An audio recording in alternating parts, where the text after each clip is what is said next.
నమస్తే welcome to our channel. నేను సిరి.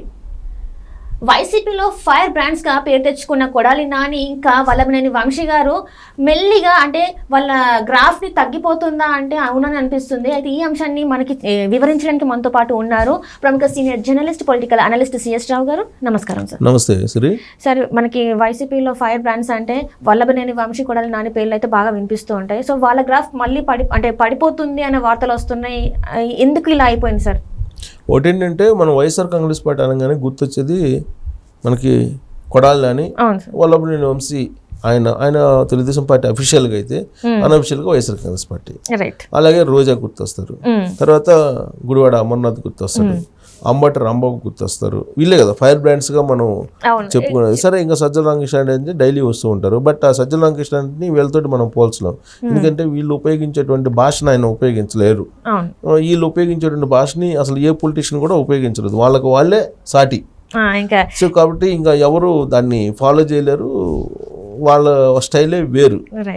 So ఇలాంటి వీళ్ళు ఇప్పుడు వల్లభనేని వంశీ అలాగే కొడాలి నాని అసలు చంద్రబాబు నాయుడు ఫ్యామిలీ గురించి కానీ, లేదంటే లోకేష్ గురించి కానీ, చంద్రబాబు నాయుడు గురించి కానీ, భువనేశ్వర్ గురించి కానీ ఏం మాట్లాడారనేది అందరికీ తెలుసు.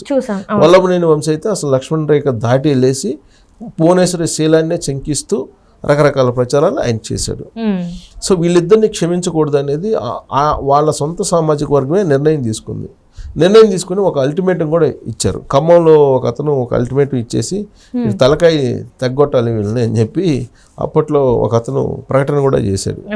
సో కాబట్టి ఆ సామాజిక వర్గం వాళ్ళ సొంత సామాజిక వర్గాన్ని కించపరుస్తూ వాళ్ళ సొంత సామాజిక వర్గం మీదనే వీళ్ళు ఒక రకమైన తిరుగుబాటు చేసేలాగా జగన్మోహన్ రెడ్డి చేశారు. సో జగన్మోహన్ రెడ్డి సంతృప్తి పరచడానికి వల్లభనేని వంశీ అలాగే కొడాలి నాని ఇద్దరు కూడా ఇష్టానుసారంగా మాట్లాడారు. అన్పార్లమెంటరీ వర్డ్స్ని, అసభ్య పదజాలాన్ని మామూలు వాళ్ళు ఎవరు కూడా వినేటువంటి పదజాలాన్ని వాళ్ళు ఉపయోగించరు. వాళ్ళ స్టైల్లో వాళ్ళు దారుణమైనటువంటి పదజాలాన్ని ఉపయోగించారు. రాజకీయ నాయకులు అంటే ఇలాంటి వాళ్ళేనా, ఇలా ఉంటారేమో, ఇలా మాట్లాడితేనే మాస్ లీడర్గా ఎదుగుతారేమో అనే ఆలోచనకి యువతను తీసుకెళ్లారు వీళ్ళిద్దరు.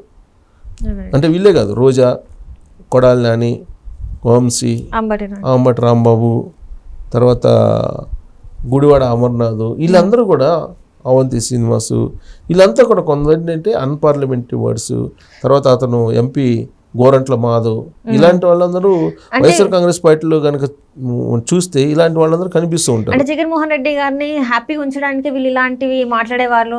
అంటే చంద్రబాబు నాయుడు గారిని తిడితేనే జగన్మోహన్ రెడ్డి గారు హ్యాపీగా ఉంటారని చెప్పేసి వీళ్ళు ఇలాంటివి చేశారని చెప్పి కూడా వారికి వార్తలు వచ్చాయి సార్. మరి ఈ ఇటీవల కాలంలో వచ్చినటువంటి కొన్ని వార్తలను మనం పరిశీలిస్తే, మీరు చంద్రబాబు నాయుడు లోకేష్ని తిట్టకపోతే వాళ్ళని తిట్టకపోతే మీకు టికెట్ ఇవ్వను, మీరు ముందు వాళ్ళని తిట్టరండి అని చెప్పారు జగన్మోహన్ రెడ్డి అనేది కూడా ఇద్దరు ముగ్గురు ఎమ్మెల్యేలు బయటకు వచ్చి చెప్పడం జరిగింది.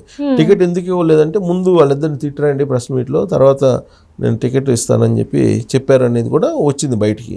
అంటే ఎవరు ఎక్కువ తిడితే వాళ్ళకి ప్రాధాన్యత ఇస్తానన్నట్టుగా చెప్పాడు. అందుకే మనం గమనిస్తే కనుక ఇప్పుడు మంత్రిగా ఉన్నటువంటి ఆయన జోగి రమేష్ చంద్రబాబు నాయుడు మీద ఎంత చేశారో, అలాగే తెలుగుదేశం పార్టీ కార్యాలయాల మీద ఆయన అనుచరులతో పోయి దాడి చేశారు, సీన్ కట్ చేస్తే ఆయనకు మంత్రి ఇచ్చారు. సో జగన్మోహన్ రెడ్డి ఎవరిని ఎక్కడ వాడుకోవాలో అక్కడ వాడేస్తుంటారు. ఆ వాడకం అయిపోయిన తర్వాత పక్కన పడేస్తుంటారు అనేది ఈ తాజాగా మనం జరిగిన పరిణామాలను కనుక మనం గమనిస్తే అర్థమవుతుంది. ఆ జాబితాలో ఇప్పుడు కొడాలి నాని అలాగే వల్లభనేని వంశీ ఉన్నారు.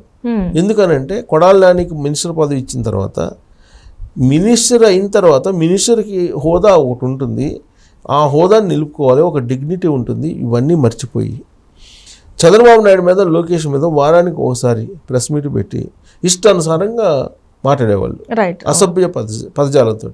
దాంతో ఒక రకమైనటువంటి యావగింపు కలిగింది అతని మీద, ఆయన కాన్స్టిట్యున్సీలో ఉండేటువంటి ఓటర్లకి. బహుశా అది గమనించినటువంటి జగన్మోహన్ రెడ్డి సర్వేల రూపంలో ఆయన్ని గుడివాడ నుంచి మార్చేసేటువంటి ప్రయత్నం ప్రారంభించాడు. గుడివాడ నుంచి మార్చేసి ఎక్కడ ఆయన్నే పోటీ చేయించాలి అని అంటే ఆల్టర్నేటివ్గా గన్నవరం అనేది ఒక నిర్ధారణకు ప్రాథమికంగా వచ్చారని చెప్పి కూడా తెలుస్తుంది. గన్నవరంలో సిట్టింగ్ ఎమ్మెల్యే ఎవరు? వల్లభనేని వంశీ. సో వల్లభనేని వంశీకి ఎక్కడ ఇస్తారంటే వల్లభనేని వంశీని ఇంటికి పంపిస్తారు. టికెట్ లేదని చెప్పి సో గత వారం క్రితం వీళ్ళిద్దరిని పిలిచి జగన్మోహన్ రెడ్డి మాట్లాడటం జరిగింది. సో గతంలోనే టికెట్ ఇచ్చినా ఇవ్వకపోయినా మా జీవితం మొత్తం మేము జగన్మోహన్ రెడ్డికి దారపోస్తామని చెప్పారు వీళ్ళిద్దరు. ఆ స్థాయికి తీసుకెళ్ళారు జగన్మోహన్ రెడ్డి. తీసుకెళ్ళిన తర్వాత ఇప్పుడు వల్లభనేని వంశీకి టికెట్ లేకుండా ఇప్పుడు కొడాలి నానిని గన్నవరం తీసుకొస్తున్నారు. మరి గుడివాడలో ఎవరి చేత పోటీ చేయిస్తారని అంటే హనుమంతరావు అని, మండవ హనుమంతరావు అని ఒక అతను వైఎస్ఆర్ కాంగ్రెస్ పార్టీకి సంబంధించిన ఉపాధ్యక్షుడు ఉన్నాడు ఆ జిల్లాలో. అతనికి టికెట్ ఇచ్చేటువంటి అవకాశం ఉందని చెప్పి హోర్డింగ్లు పెడుతున్నారు. మొత్తం గుడివాడ మొత్తం గుడివాడ కాన్స్టిట్యున్సీ మొత్తం కూడా హోర్డింగ్లు పెడుతున్నారు. హోర్డింగ్లు పెట్టడంతో పాటు ఆ మండవ హనుమంతరావు అనే అతను వైఎస్ఆర్ ఫ్యామిలీకి, వైఎస్ఆర్ కాంగ్రెస్ పార్టీకి అత్యంత విధేయుడు కాబట్టి ఆయనకే టికెట్ ఇచ్చేటువంటి అవకాశం ఉంది అనేది ఒకటి అనిపిస్తుంది. ఇదంతా ఎందుకు జరుగుతుందనంటే కొడాలి నాని ఓడిపోయేటువంటి అవకాశం ఉంది ఈసారి అనేది సర్వే యొక్క రిపోర్టు. ఎందుకు ఓడిపోతారు, ఓడిపోయే అవకాశం ఎందుకు వస్తుంది అని అంటే ఫస్ట్ ఆయన నోటి దురుసు, ఆయన అసభ్య పదజాలం, ఇవే దీనికి కారణంగా ఏమైంది, సొంత సామాజిక వర్గం దూరం అయిపోయింది. అక్కడేమో సొంత సామాజిక వర్గం చాలా బలంగా ఉంటుంది గుడివాడలో. నెక్స్ట్ రెండో పాయింట్, ఇప్పుడు జనసేన తెలుగుదేశం పార్టీ అలయన్స్లో ఉంది. అక్కడ ఉండేటువంటి కాపు సామాజిక వర్గం ఈసారి వైఎస్ఆర్ కాంగ్రెస్ పార్టీకి వేయదు, తెలుగుదేశం పార్టీకి వేస్తారు. 2, 3 ఇప్పుడు ఉండేటువంటి పరిస్థితుల్లో అక్కడ ఈయన చేసినటువంటి పనులు లోకల్గా అంటే కొన్ని రియల్ ఎస్టేట్ సమస్యలు పెట్టి మోసం చేయటం ఇవన్నీ కూడా ఉన్నాయి. తర్వాత చైల్డ్ లింక్ స్కీమ్ తోటి వీళ్ళు చేయటం, క్యాసినోస్ ఆడించడం, అవన్నీ డ్రాబ్యాక్స్ నెగిటివ్ ఉంది. 4 వచ్చేసి అక్కడ తెలుగుదేశం పార్టీ అభ్యర్థిగా రాము వెండిగల్లా ఉన్నారు. ఆయన కమ్మ సామాజిక వర్గం బలమైనటువంటి ఓట్ బ్యాంక్ని చీల్చుకునే అవకాశం ఉంది. అట్ ద సేమ్ టైం ఆయన ఎన్ఆర్ఐ ప్లస్ ఆయనకు మంచి పేరు ఉంది, వివాద రహితుడు. ఆయన సతీమణి ఎస్సీ మాల క్రిస్టియను, పైగా ఆమె ఒకవైపు ప్రచారం చేస్తుంది. అంటే ఎస్సీ మాల, క్రిస్టియన్ ఓట్ బ్యాంకు, కాపు ఓట్ బ్యాంకు, కమ్మ ఓట్ బ్యాంకు ఇవన్నీ కలిపితే కొడాలి నానికి ఆడే ఉంటుంది. కాబట్టి కొడాలి నాని ఓడిపోయేటువంటి అవకాశం ఉందని చెప్పి సర్వే యొక్క సారాంశం. అందుకే ఇప్పుడు ఈ అట్లీస్ట్ ఇప్పుడు అసహనంగా ఉన్నటువంటి వాళ్ళు, అసభ్య పదజాలంతో యావగించుకున్నటువంటి వాళ్ళు వీళ్ళన్నా తమ వైపు తిప్పుకునేందుకు వైఎస్ఆర్ కాంగ్రెస్ పార్టీ హనుమంతరావు అనే అతన్ని ప్రమోట్ చేస్తుంది. ఈ హనుమంతరావుకి రాబోయే ఎన్నికల్లో టికెట్ ఇచ్చేటువంటి అవకాశం ఉంది. కొడాలి నానికి టికెట్ ఇవ్వకుండా ఆపేసేటువంటి అవకాశం ఉంది. అక్కడ ఆయన్ని తీసుకెళ్ళి గన్నవరం వేయించాలి అనేటువంటి ఆలోచన చేస్తున్నారు అనేది ఇప్పుడు లేటెస్ట్గా వైరల్ అవుతున్నటువంటి న్యూస్ సోషల్ మీడియాలో. సో ఒకవేళ గన్నవరం వెళ్తే కనుక గన్నవరంలో పరిస్థితి ఏంటి?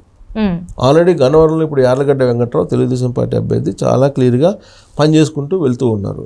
ఎక్కడ అసంతృప్తి లేదు ఆయన మీద, ఐక్యంగా పనిచేస్తున్నారు. అక్కడ గన్నవరంలోనే వైఎస్ఆర్ కాంగ్రెస్ పార్టీలో గ్రూపులు ఉన్నాయి, కొన్ని గ్రూపులు. పైగా వల్లభనేని వంశీ ఉన్నారు.